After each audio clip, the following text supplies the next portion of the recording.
You know the vibes. Welcome back to another episode of the Hoop Genius podcast brought to you by NBA 2K23.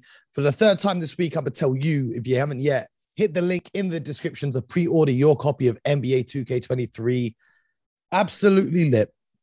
If you haven't played it yet, obviously you haven't played it, but I have. You just got to take my word for it. Great game.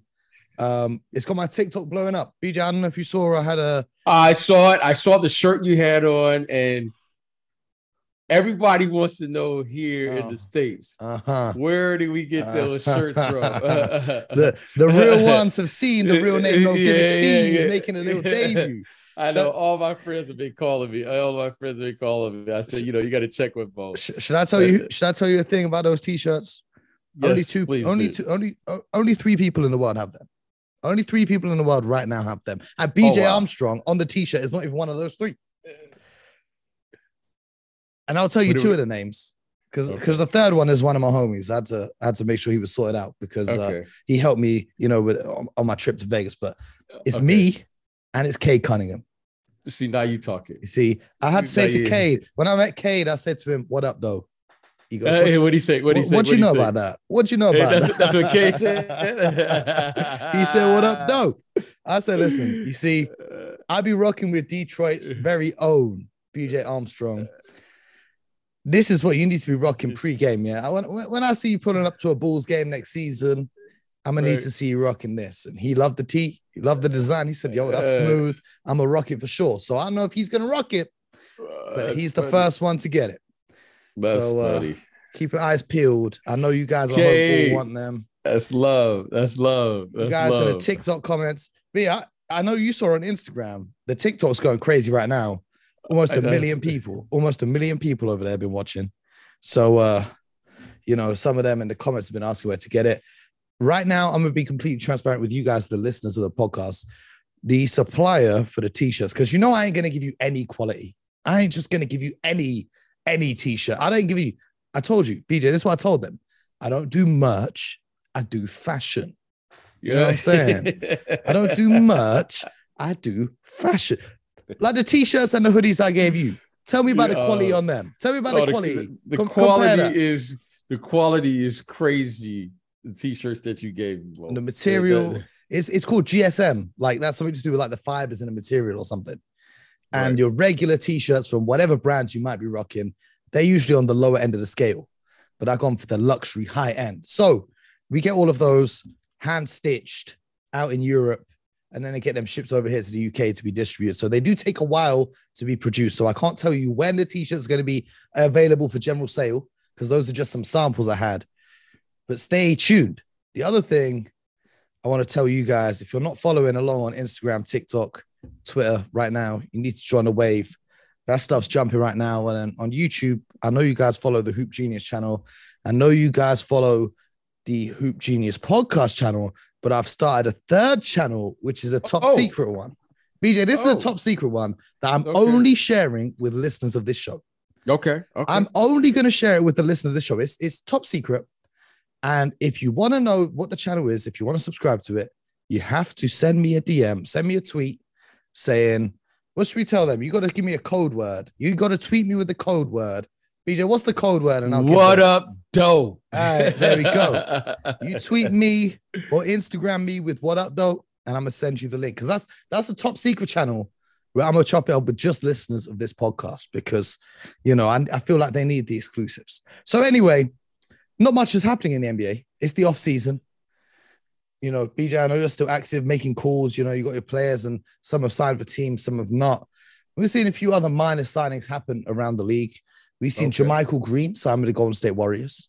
Saw that. I feel like anyone signing with the Golden State Warriors is a good signing for them. Like Otto Porter Jr. and Bielitsa last season. One thing that confused me is Bielitsa is no longer in the NBA. He decided to go and sign in Europe after collecting his championship ring. Do you hear about this? Yeah, I think at his age, he's getting to a place where the following, at his age, he's in his 30s now. Yep. 34. You got to say the following. If he's going to stay in the NBA, it doesn't get any better what happened last year, right? He was coming off the bench. He was a contributor I'm guessing he probably wants to play more minutes. No matter if you win a championship or what have you, you still want to play. And at this age, he's probably saying, if I'm going to, play it out, I'm going to probably make minimum there in the States. I probably can make a little bit more if I go to Europe. He'll be a high level player, and he will play a significant amount of minutes. So I think he really made a really good business decision. He played great defense on Jason Tatum in the finals. Do you remember that? There were those possessions where JT wanted to isolate on Bielitsa, and he just and Bielitsa locked him up. But it's a great decision. You went back to Fenerbahce where he's played before. A lot of people don't realize, for some guys in the NBA, especially the European players that come over, they just prefer the lifestyle of being in Europe and closer to home, to their friends and their family. It's very different to the NBA. Like Nikola Mirotic, who turned down NBA offers to go back to Barcelona and make $10 million a year. I respect it. What else has happened around the league, though? We've got Kyle Korver's been hired by the Atlanta Hawks to be in their front office. Okay. All right. Any thoughts on that one? Yeah, I think a lot of guys are working in the front office now. And, I think that was a good move. He had some good years down there. I thought he was, for some reason, I remember him being the assistant shooting coach or something. He was the development coach for the Brooklyn Nets. And he was helping Ben Simmons, apparently, on his jump shot, which we never actually got to see. But who knows? Maybe we'll see it next year. Maybe we'll see it next year. But yeah, making a transition to the front office, which would be interesting. What else is happening? Dennis Schroeder has shot his shot at LeBron James on the Instagram comments. Oh, what did he say? LeBron put a post, and no. Dennis Schroeder put a post, and LeBron commented saying tough, and Dennis Schroeder said we might have to run it back ? Dennis Schroeder, who of course famously turned down the $82 million from the Lakers to go and sign for a mid-level in Boston, is now maybe coming back to the Lakers on a minimum. A rare win for the Lakers in the past few years.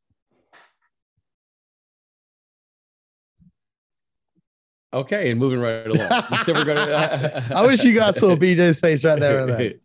I wish you saw BJ's face. I want to talk about the game. I want to talk about the game or something that's relevant. Which aspects of the game? Literally nothing is happening. So, which aspects of the game do you want to talk about?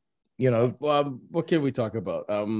What did I see today? It was a big topic. I turned on the television for a little bit. Oh, there was a big meeting between the big three for the Lakers, right? We talked about this yesterday. Come on, BJ. You didn't turn on the TV and see that. You saw our podcast from yesterday. well, yeah, it was on today, and I was like, oh, okay. Yeah, of course, man. Of course, they're a day behind. Of course. Yeah, is that a big deal? The other report is that Miami are turning their attention to Kevin Durant rather than Donovan Mitchell, because a lot of people obviously talk about D Wade trying to recruit Donovan Mitchell to the Miami Heat, despite him being a part owner of the Utah Jazz. But I really don't see Miami being able to pull off a deal for Kevin Durant, given that they don't have the kind of players and picks that maybe Brooklyn would be looking for. I think Miami has done a terrific job with their front office of making sure their name is in every deal. Mm-hmm. I think that's what they've done. I don't see any way they can get those guys. Maybe they can. Well, I shouldn't say that. I'm sure there is a way. However, I don't think, just in looking at it, unless another significant team is involved, for them to be able to pull off to land a Kevin Durant or Donovan Mitchell. That's what I see. Yes, sir. Have you seen, BJ, did you see the tech conference at Summer League, the NBA tech conference? Yes. Did you see anything interesting there? No. Did you not? I saw some crazy stuff. Okay, what'd you see? I saw did you see the ankle guards that supposedly mean no one will ever sprain their ankle ever again?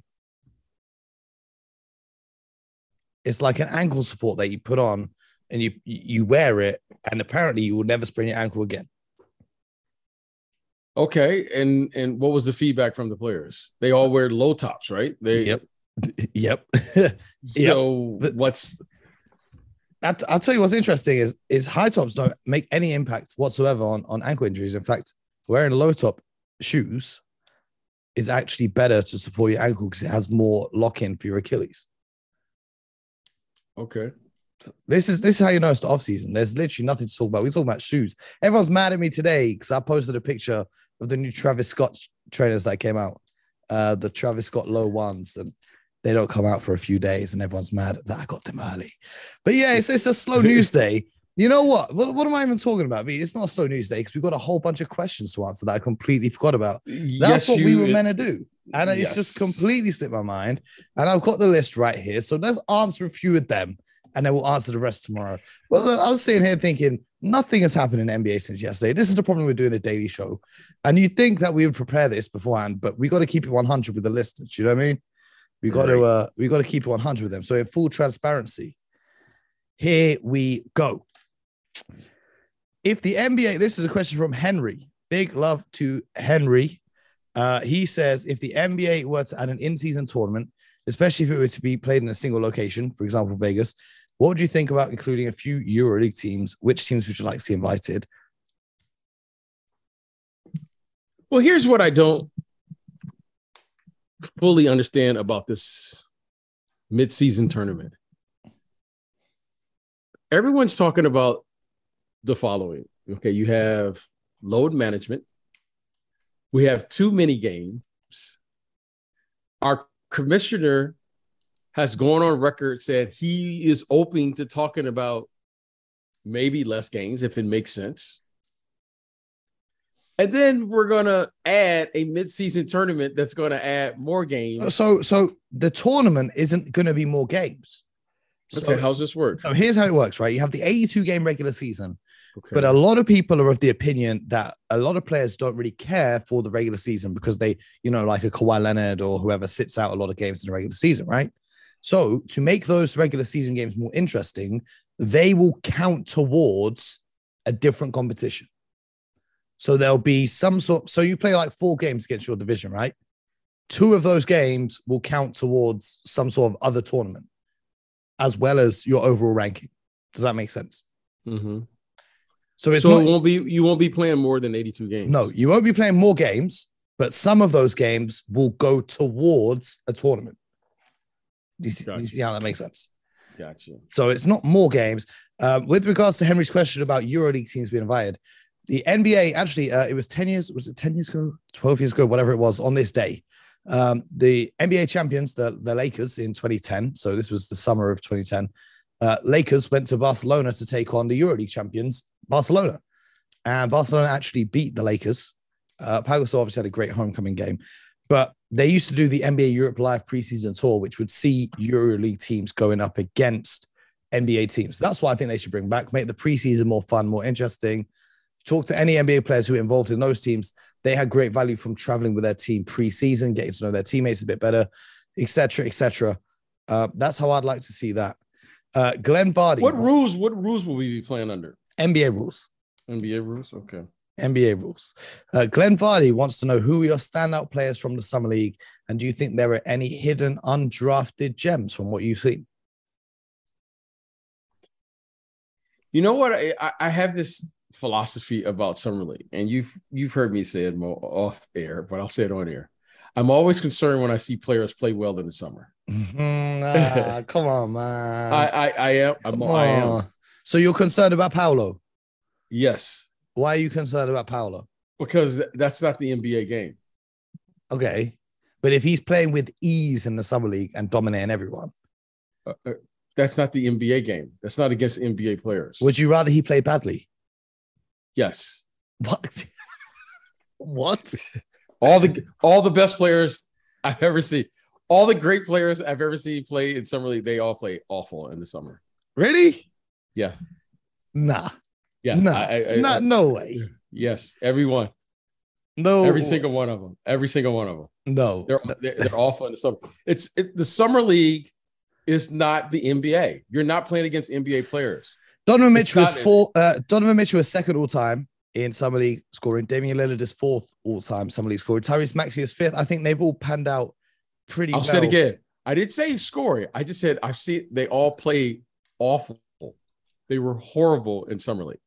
Okay, but they were awful, but averaging 28 points in a game. It's not the NBA.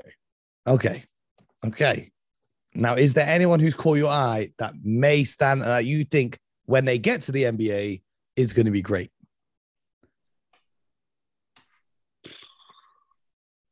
Wow. I look at what this is what I look for in the summer league. I look for athletes and people who can defend. Now, I should have known last year that kid from New Orleans. Which one? The kid Herb Jones. Herb Jones. I just look for, because this is what I always look for. This is what I look for. I look for elite role players in the summer league. Because very rarely, okay, you average 28 in the summer league. Does it translate to 28 in a winning team? It's always debatable for me. Mm-hmm. You know, it's always debatable. Now, the best player of this era, I watched him play in the summer league. He was not good at all. LeBron was not good in the summer league. He was not good. Derrick Rose was not good in the summer league. All the players that I've seen play, when they play in the summer league, I just look for elite. I look for elite defensive players and elite role players. That's like I feel like Davion Mitchell did a great job in the summer league last year. Yes. Yeah. Like I remember watching him last year, and he had a unique combination because I really liked what he was doing on the defensive end. Yeah, he just came in with clamps. Yeah, he was great on the defensive end, and then he could score the ball a little bit. Now the way they play now is a little different. So I'm saying it used to apply because the game was different. Now there's such an emphasis on scoring. So I remember watching Donovan Mitchell play, and I thought, interesting, because the way the game is played, he should flourish in the summer league. Okay. Because of the way the game is played. This will be the final question, and we're going to get to all the rest of them tomorrow because I forgot to do these halfway through. It's a slightly different lane. Matt Collins. I'm sorry, Matt. I don't know how to pronounce your name. He said, if the NBA ceased to exist today, who would be the highest profile player not to make the Hall of Fame?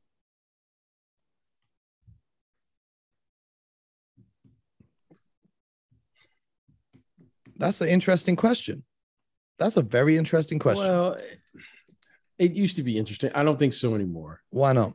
Because the Hall of Fame now is just about numbers. I'm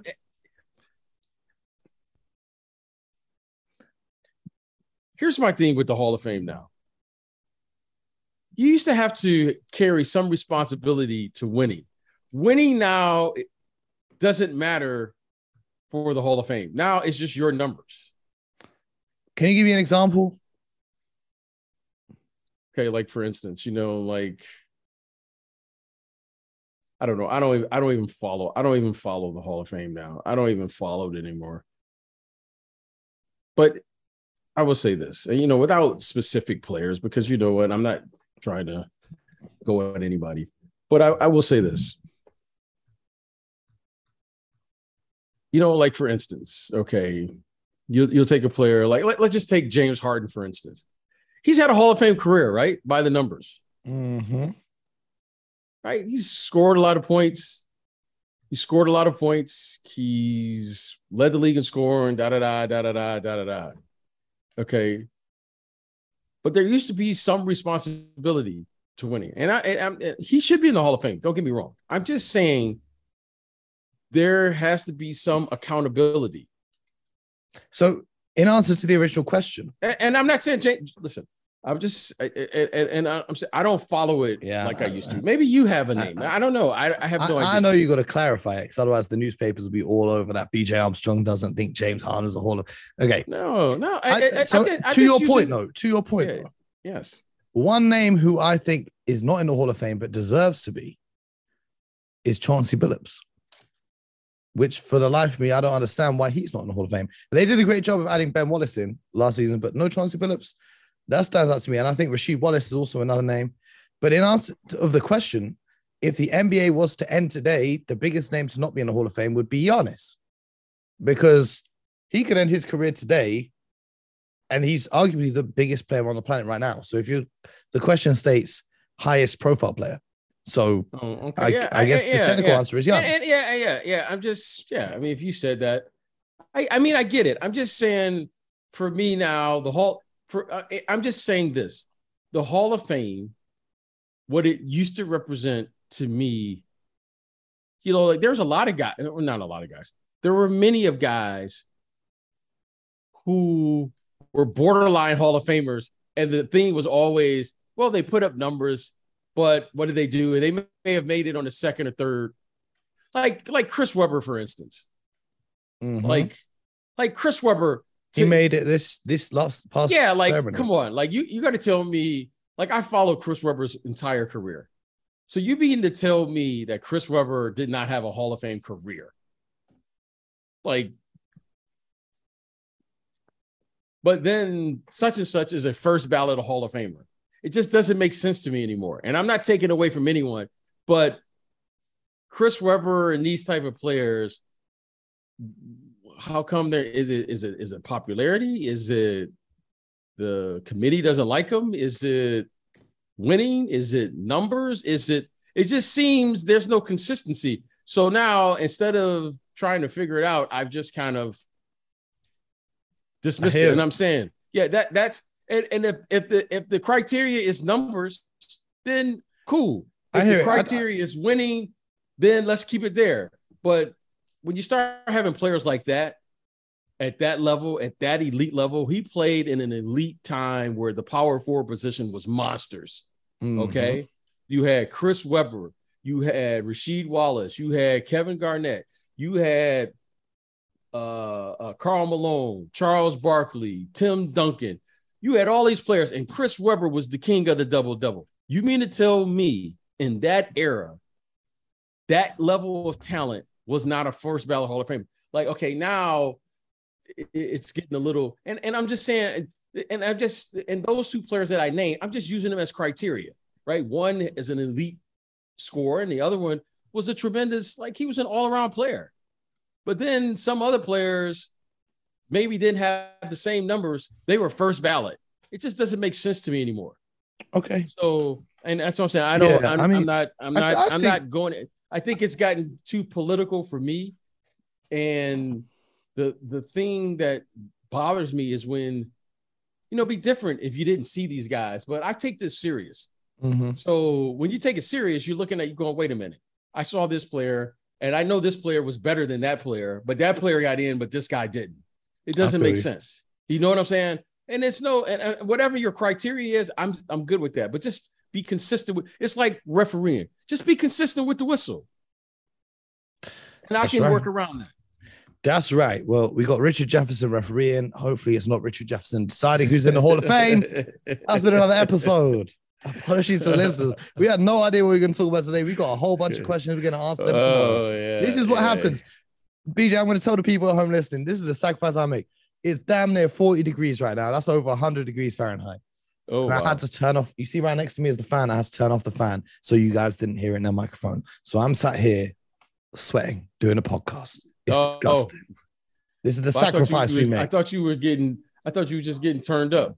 Nah, man, I ain't even got started. We ain't talking about the Celtics shit. We'll get to that in a future episode. Anyway, you guys at home, make sure you subscribe, tell a friend, like, comment, all of that good stuff. Make sure you hit the link in our bio to pre-order your copy of NBA 2K23. Tomorrow, we will be answering all of your questions. Don't worry. Most importantly, until next time, get buckets.